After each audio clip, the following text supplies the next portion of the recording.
There is not one AI app or AI project that will on its own bring us to the next frontier, next level.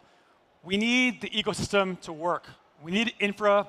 We need infrastructure. What does that mean? There are obviously a million different projects out there building some version of AI infra, Web3 AI infra.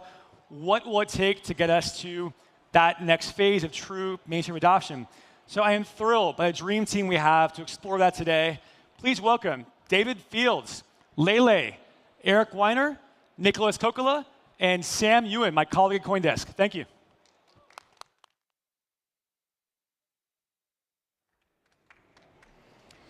Look at all these humans. This is very exciting. Raise your hand if you're an agent. All right, we got a couple. Welcome. We'll try to speak in binary for you. What a wonderful panel. I'm very excited to be able to moderate this with these four brilliant people. I'm going to learn a lot. I'm Sam Ewan from CoinDesk. I head up the innovation practice, so I'm going to take a lot of notes on what we're talking about today. But I would love, Lele, let's start with you. Just give us the 20-second who you are, and then we'll go down the panel. Sure. Really great to see everyone. I love Toronto. So I'm Lele. I'm VP and head of business development at Kite AI. Kite AI is an AI layer 1 focused on building an open marketplace for agents, models, and data. And myself, I come from more of a TradFi background. I worked on Wall Street for over 10 years and came to the blockchain space about 5 years ago. Eric? Hey, I'm Eric Weiner. I'm the CTO of Near AI. Near AI is kind of an offshoot of the Near protocol and L1, but we're focused on building a framework for AI agent hosting, for agents to talk to other agents, transact, pay, and the app layer on top of that. Hi, I'm David Fields. I'm co-founder and CEO at Ready AI. We're focused on structuring all the world's data and making it universally accessible to AI. And we're built on BitTensor, one of the leading crypto AI protocols. Hi, I'm Nicholas Kokkola. I am one of the two founders of Pi Network and heading the technology. Pi Network is a social network with tens of millions of people with its own embedded cryptocurrency, Pi. People have been mining it for the last more than 6 years now. They have been using it. They have been creating apps. And one unique feature about Pi is that every account on the blockchain, before it's activated, it needs to pass identity verification. All right, so what I want to start with, and again, you can give me a really short answer, is in the worlds that each of you are playing within the infra side and in AI, I wanted you to give me kind of the analogous place we are in the technology spectrum, right? So if we think of YouTube and streaming video, are we still the VHS era when it comes to what we're doing? So Nick, let's start with you. Oh, wow. So that's a good question. So I think that every time in history, there's technologies that are being invented, and then there's a little bit of lag and a little bit of time between when they are invented and they are actually being massively used. So that's where we are with Gen AI. So especially with the generative AI and AI in general, there has been a leap forward, a breakthrough in what the models can achieve. And now is the time to build great apps and great products with them. In the same way that, when electricity was created, not every house had it, not every industrialization wasn't there, or when the combustion engine was there, not everyone had a car. What was the exact product was not really known. So that's where we are right now. It's an exciting time to live. All right, we're at the combustion engine. That's what I'm taking away from this. David, where are we right now? Yeah, I mean, I think a lot about this. I sort of feel like we're, in the kind of mid-90s of the internet. But one big difference is there's massive distribution, right, that's been laid over the last 25 years since then. And so I think because of that, you've seen, some unbelievable growth in, from 0 to 100 million in revenue by the, OpenAI, but then Cursor doing it like in record time, and that's because distribution is now dramatically different than what it was then, and I think it's going to accelerate the pace at which we see AI uptake. Eric, where are we? I think that's a really good point. I love that we're all coming up with different analogies here. The one I like is, you remember when like the iPhone came out and then they put the App Store on there, and then you're like, oh my God, you can do this thing where you like drink a beer and it kind of falls out of the iPhone, or like you can download a song straight to your phone. It can't get better than this. This is, wow, look, you can do all these amazing things, and it turns out that another 15 years of amazing things you can build. We're at that stage where it feels like you're doing so much, but it's really just scratching the surface. And to your guys' points, like it's going to accelerate even faster this time, faster than we can maybe handle. Lei? Yeah, I agree with what a lot of has already been said. I think that we're in the age of agents. So, before it was about desktop or web, then came the era of mobile, and now is the time for agents. And a lot of things have happened to make that a lot easier. Better agent frameworks like MCP, A2A, lower inference costs, stronger foundation models. And so we'll see a lot more of that to come. But I think it is really important to have more of a trust framework for humans to interact with agents, and also agents to autonomously interact with agents as well. And Lei, I want to pull on that thread a little bit. I feel like we're still like at the rotary phone when it comes to agentic AI.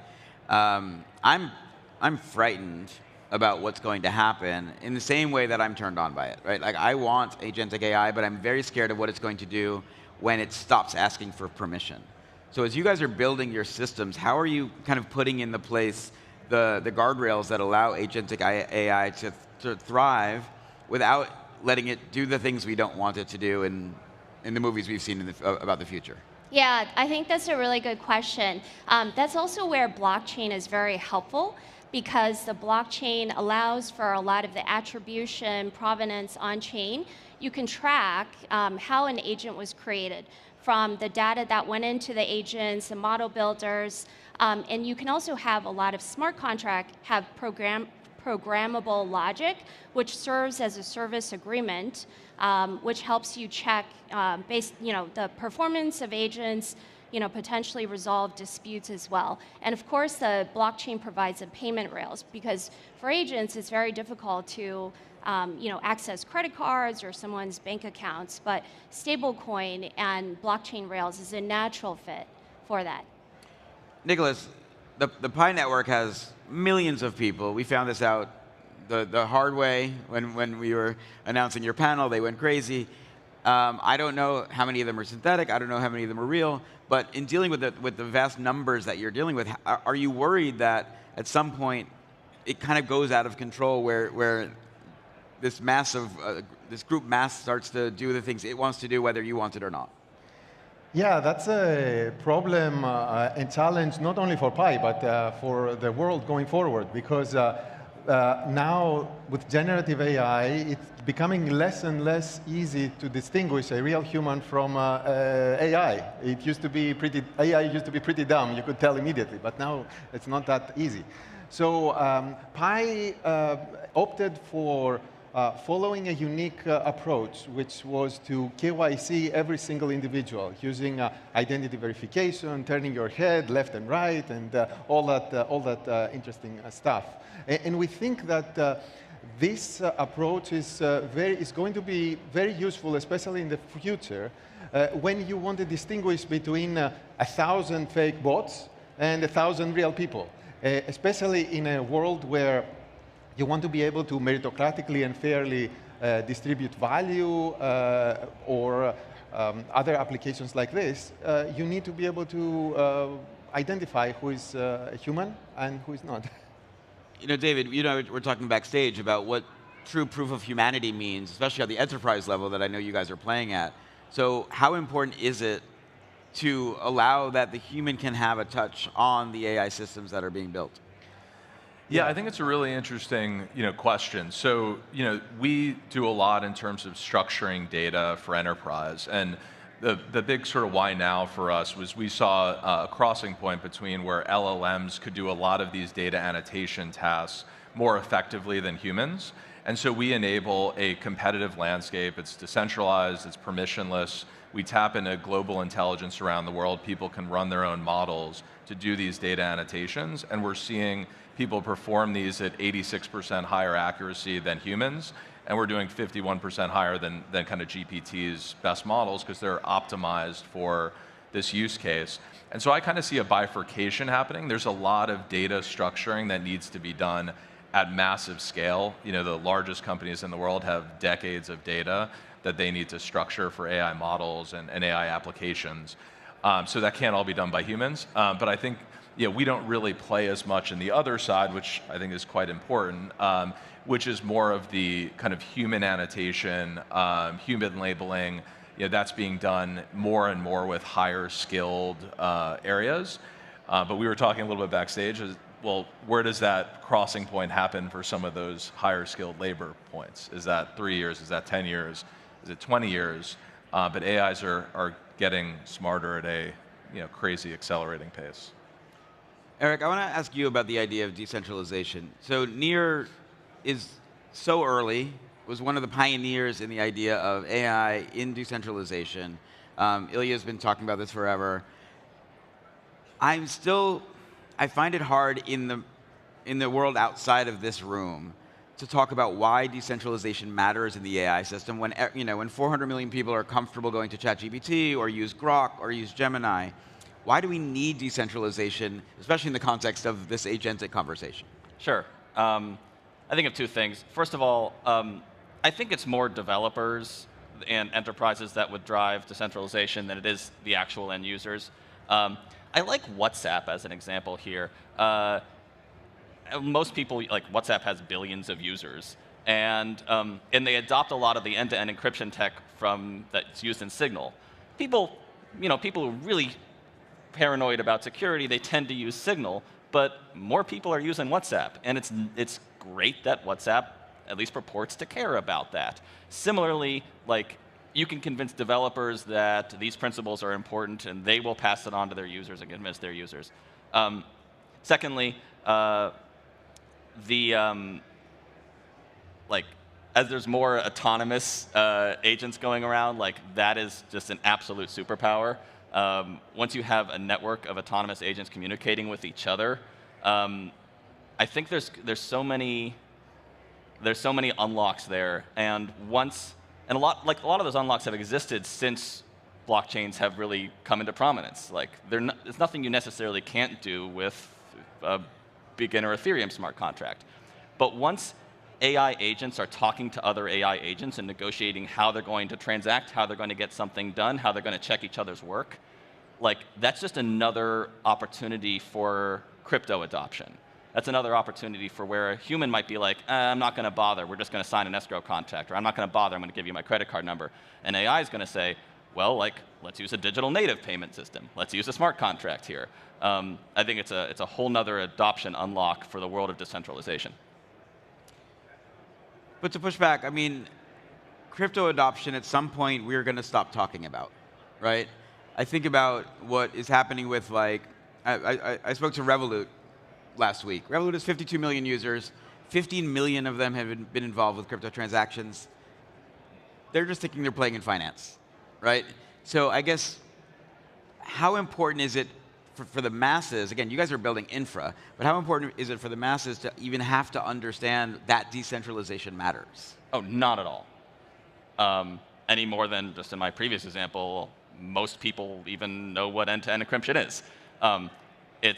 It's up to us to get ourselves out of the mindset of we need to be pushing crypto and into the mindset of we need to be pushing amazing applications, amazing use cases to people, and that just happen to be built on these principles. We're not going to win by pushing the principles. We're only going to win by making better stuff. So, I mean, Nicholas, when you're talking to the Pi Army, and they're vocal, are they vocal about decentralization or are they vocal about Pi?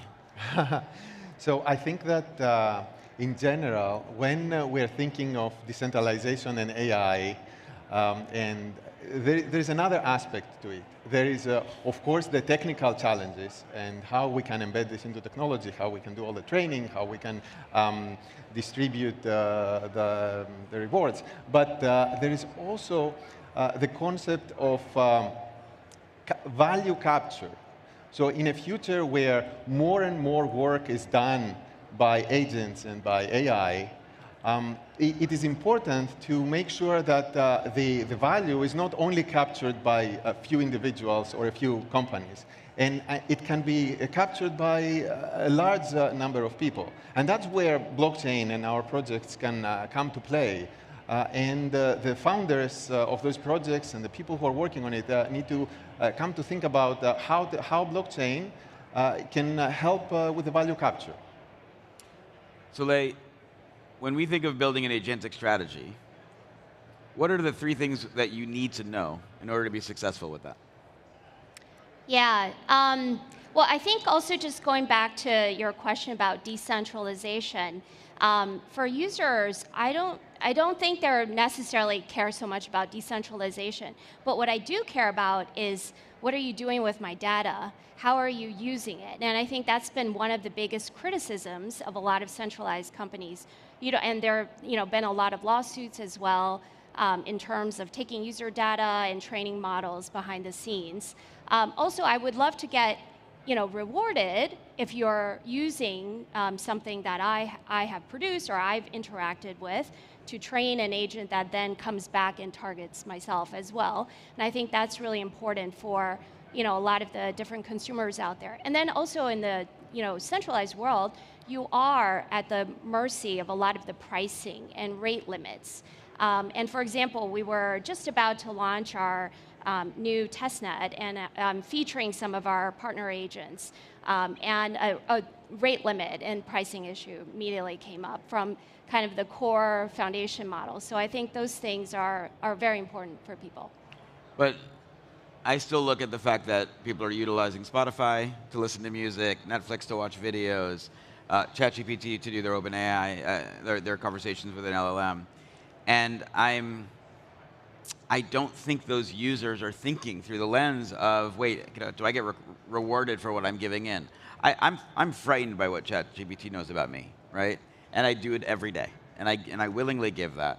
And so I guess I hear you, and I think we all agree in theory, but I think in practice, big tech has shown us that people are much more interested in convenience than they are about that security. Am I getting that wrong? Yeah, no, that's a very good point. And I think the biggest criticism about the blockchain space, and something we need to collectively do better about, is still the user experience. I think Eric mentioned it before. We really need to build for the users. How do I make it easy? People are going to use something that is easy to use. So still kind of like the wallets, gas fees, a very decentralized ecosystem. Those are some of the things that we collectively as builders need to improve on.